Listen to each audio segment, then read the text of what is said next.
pour ce problème. Et voilà, merci d'être là.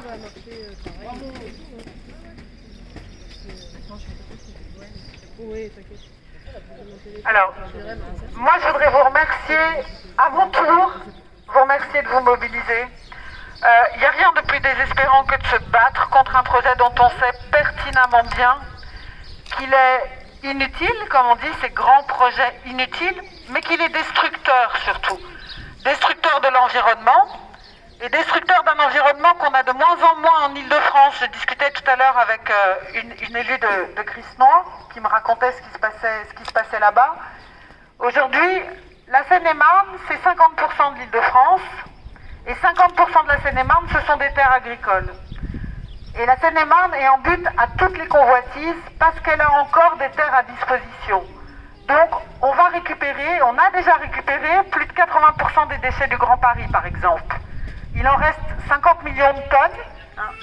Eh bien, 80% de ces 50 millions de tonnes doivent arriver en Seine-et-Marne.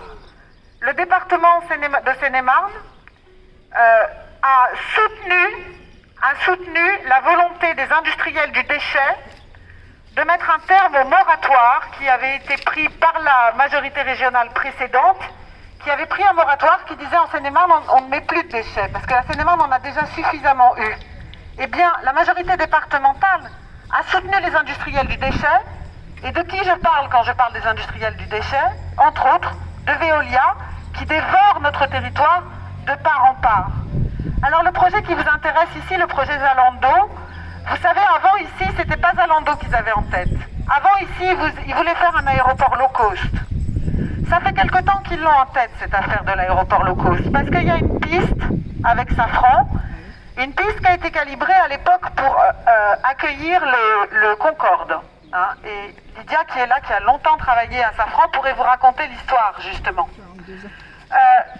Donc, ils voulaient développer un aéroport low cost.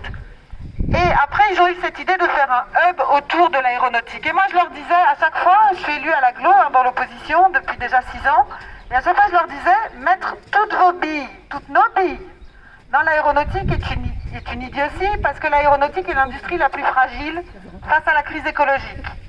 On rigolait, non? Ils rigolaient. Ils me disaient, oh, Azel, c'est l'écolo, voilà. Bon, on a vu, il y a eu le Covid, l'aéronautique s'est cassé la figure, hein. Et donc, ils se sont retrouvés tout à coup avec des terrains qu'il fallait vendre rapidement. Ils avaient découpé ces lots, ils en avaient fait dans un programme d'État qui s'appelle Terrain clé en main. Donc, on vend les terrains clés en main, non, aux industriels. On leur dit, voilà, on fait tout pour vous, et vous venez vous installer ici, et nous, on fait tout pour vous. Bon. Et qui vient s'installer? Alors, Zalando, qu'est-ce que c'est? Zalando, c'est une multinationale allemande. Alors, quand on dit multinationale française, multinationale allemande, multinationale, ça veut dire que l'essentiel des capitaux est possédé par une grande famille industrielle française, une grande famille industrielle allemande, etc. Enfin, ça ne veut pas dire que tous les capitaux sont français ou tous les capitaux sont allemands. Hein? Aujourd'hui, le capitalisme se moque du nationalisme. C'est d'ailleurs la seule chose qu'il est d'intéressant, c'est qu'ils remettent en cause le nationalisme. Enfin, bon, bref. Et donc, Zalando, c'est une énorme chaîne de distribution, en fait. Hein.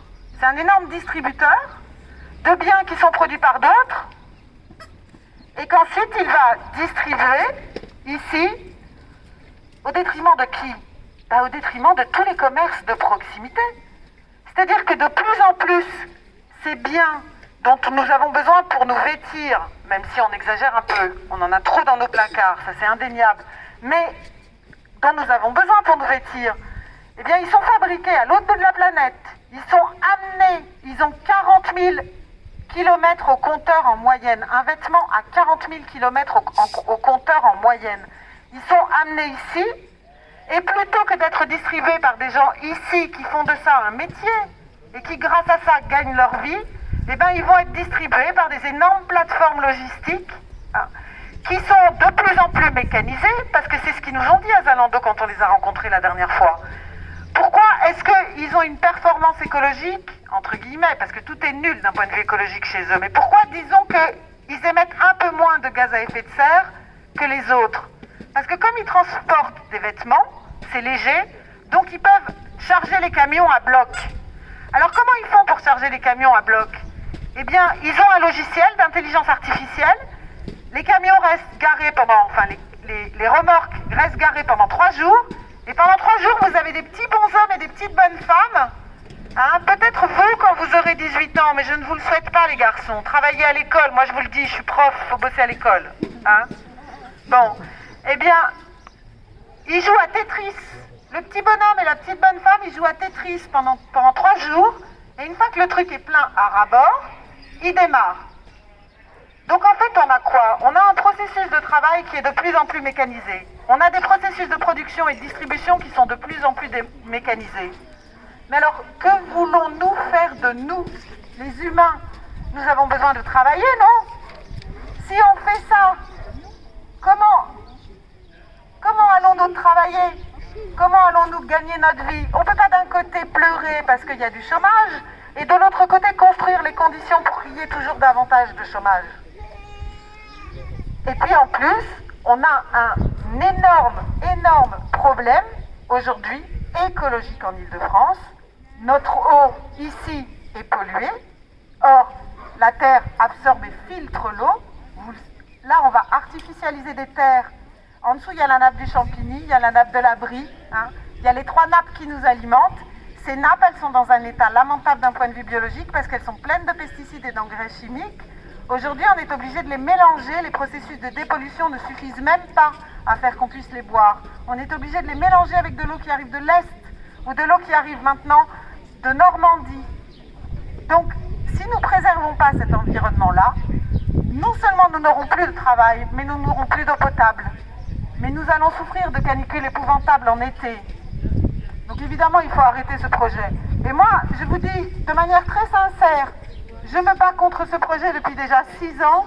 Depuis qu'il a commencé, je me bats contre ce projet. Depuis que j'en ai eu vent, je me bats contre ce projet. C'est pas pour les habitants de Montreux-sur-le-Jard. C'est pas pour les habitants de Crisnois.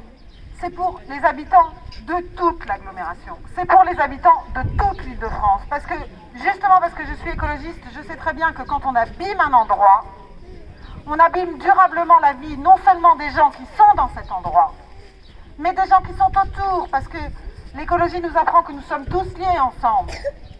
Et que ce qui se passe ici concerne la totalité de la région francilienne. Donc, il faut vous battre. Parce que ça, c'est la dernière chose que je vais dire avant de passer la parole, c'est que sans mobilisation, ils feront ce qu'ils veulent. Sans mobilisation, ils feront absolument ce qu'ils veulent. Voilà. Donc nous, on sera à vos côtés. J'espère que d'autres élus, le maire de Crisnois, d'autres élus viendront rejoindre cette mobilisation. Je sais qu'il y a des habitants à Melun, j'en ai parlé à des habitants, entre autres à un collectif d'habitants d'un quartier populaire de Melun avec lequel on a beaucoup... liés et fait de choses ensemble. Ils ne sont pas là aujourd'hui parce qu'ils ont une chose à Schumann aujourd'hui, ils n'ont pas pu venir, mais ils vous soutiennent. Eux aussi, ils étaient écœurés de savoir ce qu'on allait faire ici. Et je crois que vous avez aussi intérêt à tisser des liens avec d'autres collectifs d'habitants en lutte ailleurs, y compris pour des raisons qui ne sont pas tout à fait équivalentes aux vôtres, mais derrière lesquelles il y a les mêmes logiques économiques et les mêmes logiques politiques qui se font au détriment des gens et uniquement pour de l'argent. Et je voulais dire aussi, parce que tout à l'heure, ça n'a pas été dit et je pense que c'est important, c'est pas Zalando qui embauche. Hein. Zalando sous-traite le travail. Zalando sous-traite le travail. Voilà. Arvator, c'est l'entreprise Arvator qui fait de la logistique. Ils nous ont dit que c'était la société Arvator qui se trouve sur Corbeil qui gérera, en fait c'est une société d'intérimaires. Hein. Ce ne sera que de l'intérim. Hein. Voilà, c'est la réalité. Et alors, je termine là-dessus. Zalando, on les a rencontrés. Il y avait le directeur général de Zalando Europe, enfin celui qui s'occupe d'étendre les activités de Zalando partout. J'ai discuté avec lui. Il parlait anglais, il parlait pas français. Un monsieur absolument charmant. Charmant, vraiment. Chouette, enfin, monsieur chouette. Je pense qu'on en a tous dans nos familles, des gens comme ça, qui bossent dans ce genre d'entreprise, un mec chouette. Et moi, c'est ce que je lui ai dit. Je lui ai dit, mais vous faites votre boulot. Vous faites votre travail. C'est pas le problème de Zalando. C'est le problème des élus qui acceptent les Zalandos sur leur territoire. Mais Zalando, moi j'ai rien contre Zalando ou contre, je me bats contre Veolia. Alors tout le monde dit un problème avec Veolia. Non, j'ai pas de problème avec Veolia, moi j'ai un problème avec la logique qui fait qu'on arrive à des monstres comme Veolia qui se nourrissent des pollutions de l'eau, etc., etc. Donc encore une fois, je vous le dis, les responsables, c'est les élus, c'est eux qui prennent les décisions, hein. C'est eux qui prennent les décisions. Voilà, eh bien plein de courage, hein, et on sera là.